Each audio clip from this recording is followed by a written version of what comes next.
இன்றைக்கி எப்படி காலிஃப்ளவர் 65 கடையில் இருக்கிற மாதிரி எப்படி பண்ணுறதுனாங்க பார்க்க போகிறோம். அதுக்கு பொடி பொடியாக காலிஃப்ளவர் கட் பண்ணக்கூடாது. நம்ம காட்டின சைஸில் காலிஃப்ளவர் கொஞ்சம் பெருசு பெருசாக இருக்கணும். நல்லா தண்ணி கொதிக்கிறப்போ உப்பு போட்டுட்டு நம்ம கட் பண்ணி வச்சுருக்கோம் பார்த்திங்கல்ல, அந்த காலிஃப்ளவரை போட்டுருங்க. பொடி பொடியாக பண்ணோன்னா சீக்கிரம் வெந்துருங்க. நம்ம பெரட்டும் போது அது எல்லாமே குழஞ்சிரும், மசால் மாதிரி ஆயிரும். ஒரே ஒரு கொதி வந்த உடனே நம்ம இதை எடுத்துடணும். எடுத்துட்டு சுடுதண்ணியில் அப்படியே நீங்கள் கொஞ்சம் நேரம் ஆறட்டும்னு வச்சுருந்தீங்கன்னா கொஞ்சம் ஓவர் குக் ஆயிரும். அதனால் எடுத்து வடிகட்டி வச்சுருங்க. இப்போ நம்ம மசால் ரெடி பண்ண போகிறோம். அதுக்கு 3 ஸ்பூன் இல்லைன்னா உங்களோட காலிஃப்ளவருக்கு ஏற்ற மாதிரி 2.5 ஸ்பூன் கடலை மாவு போதும். 1 ஸ்பூன் அரிசி மாவு, 1 ஸ்பூன் கார்ன்ஃப்ளவர் மாவு. இதுதாங்க மெயின் இன்க்ரீடியண்ட்டு. அதுக்கப்புறம் 1/2 ஸ்பூன் கரம் மசாலா, ஒரு 3/4 ஸ்பூன் அளவுக்கு நீங்கள் சில்லி பவுடர் போட்டுக்கலாம். நான் மீதி ஒரு 1/4 ஸ்பூனுக்கு காஷ்மீரி சில்லி பவுடர் போட்டிருக்கேன். மொத்தம் ஒரு ஸ்பூன் இருக்கும். அதாவது நார்மல் மிளகாத்தூளும் 1/4 ஸ்பூன் காஷ்மீரி கலர் கொடுக்கறதுக்காக. அப்புறம் தேவையான அளவுக்கு உப்பும் இஞ்சி பூண்டு விழுதும் ஆட் பண்ணியாச்சுங்க.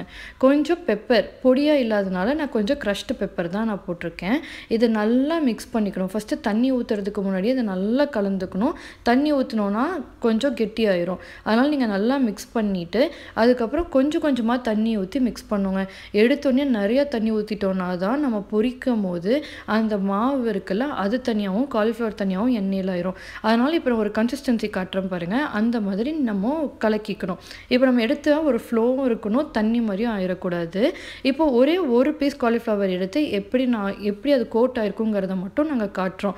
இந்த மாதிரி நல்லா கோட் ஆயிருக்கணுங்க, கொஞ்சம் திக்காக இருக்கணும். அப்போ அது உள்ளே வேக வேக நல்லா கிறிஸ்பியாக இருக்கும். இப்போ மீதி இருக்கிற காலிஃப்ளவர்லாம் போட்டுட்டு எல்லாத்தையும் ஒன்றா நல்லா மிக்ஸ் பண்ணிக்கலாம். இப்போ பார்த்தீங்கன்னா நம்ம கையில் மிக்ஸ் பண்ணும்போது காலிஃப்ளவர் உடையாது. ஏன்னா நம்ம ஒரே ஒரு தடவை ஒரு கொதி வந்தோடனே நம்ம எடுத்துட்டோம். கொஞ்சம் ஓவர் குக் ஆச்சுன்னா தான் நம்ம காலிஃப்ளவர் பண்ணும்போது அந்த சைடில் இருக்கிறதெல்லாம் பொடி பொடி ஆயிரும், ஃபுல்லாக வேஸ்ட் ஆயிருங்க. இது ஒரு 15லேருந்து 20 நிமிஷம் வரைக்கும் ஊறட்டும். ஃப்ரிட்ஜிலலாம் வைக்க வேண்டியதில்லை. எண்ணெய் காஞ்ச உடனே நம்ம ஒவ்வொன்றா எடுத்து உதுத்தி போட்டுடலாம். இது பார்த்தீங்கன்னா உங்களுக்கு நல்லாவே தெரியும், நம்ம எந்த கலர் பொடியும் ஆட் பண்ணல. அதே மாதிரி நம்ம மிக்ஸ் பண்ணி வச்ச மாவு பாருங்களேன், எண்ணெயில் உதிரக்கூட இல்லை. எல்லாம் காலிஃப்ளவரோட நல்லா ஒட்டி இருக்கு. இப்போ கலர் பார்க்குறதுக்கு கொஞ்சம் இதாக தான் இருக்கும்.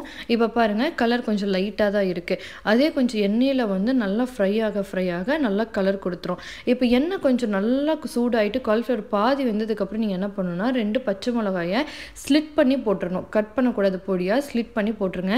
அந்த எண்ணெய்க்குள்ளார ஒரு காரம் இருக்கும், அதுவே ரொம்ப சூப்பரான டேஸ்ட்டு கொடுத்துரும். அதுதாங்க கடையில் அவங்க பண்ணுறது. இது கூட கருவேப்பிலையும் போடுவாங்க. இப்போ பார்த்தீங்கனாலே உங்களுக்கு டிஃப்ரென்ஸ் தெரியுது, கொஞ்சம் கலர் சேஞ்ச் ஆக்கிட்டே வருது. நல்லா ரெட் கலராக நம்ம கடையில் பார்க்குற மாதிரியே வந்துருச்சு பார்த்தீங்களா. இது நல்லா கிறிஸ்பியாகவும் இருக்குங்க. நம்ம கடையில் போயிட்டு அவ்வளோ காசு கொடுத்து கொஞ்சம் தான் இருக்கும். இங்கே பாருங்களேன், நல்ல கலரும் வந்துடுச்சு. இது கூட நீங்கள் ஃப்ரெஷ் கருவேப்பிலையும் போட்டு பொரிச்சா சூப்பராக இருக்கும். இப்போ பாருங்கள், ஒன்றோட ஒன்று ஒட்டாமல் நல்லா ஒவ்வொரு காலிஃப்ளவர்லேயும் நல்லா மசாலா இறங்கியிருக்கு. பிச்சா எப்படி இருக்குன்னு பார்த்தீங்களா, உள்ளே நல்லா வெந்திருக்கும், மேலே ஒரு லேயர் கிறிஸ்பியாக சூப்பராக இருக்கும். நீங்களும் ட்ரை பண்ணி பாருங்கள்.